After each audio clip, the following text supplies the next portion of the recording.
بسم اللہ الرحمن الرحیم۔ دوستو، آج میں آپ کو نماز کو توڑنے والی 12 چیزوں کے بارے میں بتاؤں گا، یعنی وہ چیزیں جن سے نماز ٹوٹ جاتی ہیں۔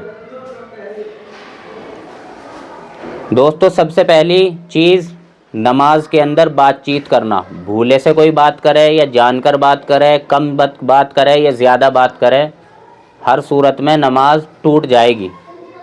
نمبر 2، نماز کی حالت میں سلام کرنا یا سلام کا جواب دینا، یعنی کوئی آیا اور نماز کی حالت میں اس نے اسے سلام کر دیا یا کسی نے سلام کیا اس نے جواب دے دیا تو اس صورت میں بھی نماز ٹوٹ جائے گی۔ نمبر 3، کسی کو چھینک آئی، اس نے الحمدللہ کہا اور اس نے نماز ہی کی حالت میں اسے یرحمک اللہ کہہ دیا تو اس صورت میں بھی نماز ٹوٹ جائے گی۔ نمبر 4، نماز کی حالت میں کسی نے آ کر غم کی خبر سنائی تو اس نے نماز ہی کی حالت میں انا للہ و انا الیہ راجعون پڑھ دیا تو اس صورت میں بھی نماز ٹوٹ جائے گی۔ اسی طریقے سے کسی نے اچھی خبر سنائی، اس نے الحمدللہ کہہ دیا، یا کسی نے تعجب خیز خبر سنائی، اس نے اس کے جواب میں سبحان اللہ کہہ دیا تو اس صورت میں بھی نماز ٹوٹ جائے گی۔ نمبر 5، نماز کی حالت میں درد کی وجہ سے الفاظ کے ساتھ کوئی کراہ دے، یعنی اف، ہائے، ہاتھ پیر میں درد ہو رہا تھا، ایسے الفاظ استعمال کر دیے تو اس سے بھی نماز ٹوٹ جائے گی۔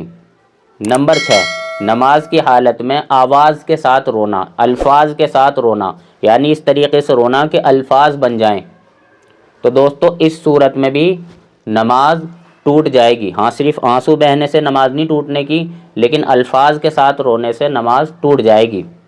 نمبر 7، نماز کی حالت میں ہنسنا، یعنی اتنی آواز سے ہنسنا کہ پاس والا آدمی جو اس کے پاس کھڑا ہے وہ سن لے، اس سے نماز ٹوٹ جائے گی۔ ہاں، اتنی زور سے کھلکھلا کر ہنسا کہ آس پاس کے سارے آدمی 15-20 آدمی سن لیں تو دوستو اس سے نماز بھی ٹوٹ جائے گی اور وضو بھی ٹوٹ جائے گا۔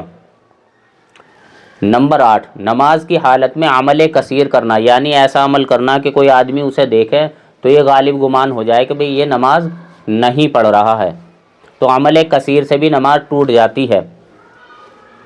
نمبر 9، نماز کی حالت میں قرآن کریم کو دیکھ کر پڑھنا، قرآن کریم دیکھ کر نماز کی حالت میں پڑھنے سے بھی نماز ٹوٹ جاتی ہے۔ نمبر 10، نماز کی حالت میں منہ سے باہر کی کوئی چیز اٹھا کر کھا لینا، اگرچہ وہ گیہوں کے دانے کے برابر بھی کیوں نہ ہو، یعنی جیب میں رکھی تھی یا نیچے پڑی تھی سجدے میں، اسے اٹھا کر کھا لی تو اس سے بھی نماز ٹوٹ جائے گی۔ اور اگر منہ کے اندر تھی تو وہ اگر چنے کے برابر ہے تو اس سے بھی منہ کے اندر ہے، اگر وہ چنے کے برابر یا اس سے زیادہ ہے، منہ کے اندر پھنسی ہوئی تھی تو اس سے بھی نماز ٹوٹ جائے گی۔ ہاں، اگر چنے سے کم ہے تو اس سے نماز نہیں ٹوٹے گی۔ نمبر 11، اگر امام امامت کر رہا ہے اور اس نے کوئی غلطی کر دی اور قرآن کریم پڑھتے پڑھتے غلطی کر دی اور کوئی آدمی جو نماز میں نہیں ہے، وضو کر رہا ہے یا نماز کے لیے آ رہا ہے، وہ نماز میں شریک نہیں ہوا، اس نے امام کو لقمہ دے دیا اور امام نے لقمہ لے لیا تو اس سے بھی نماز ٹوٹ جائے گی۔ نمبر 12، کوئی آدمی اس طریقے سے نماز پڑھ رہا ہے کہ یعنی کوئی مقتدی ہے، امام نماز یہاں پر پڑھا رہا ہے اور اوپر کی چھت میں نماز مقتدی پڑھ رہا ہے اور وہ نماز پڑھنے کی حالت میں امام سے آگے کھڑا ہو جائے تو امام سے آگے ہونے کی حالت میں بھی مقتدی کی نماز نہیں ہوگی، اس سے بھی نماز ٹوٹ جائے گی۔ اللہ تعالی ہم سب کو صحیح سمجھ کی توفیق نصیب فرمائے۔ وآخر دعوانا الحمدللہ رب العالمین۔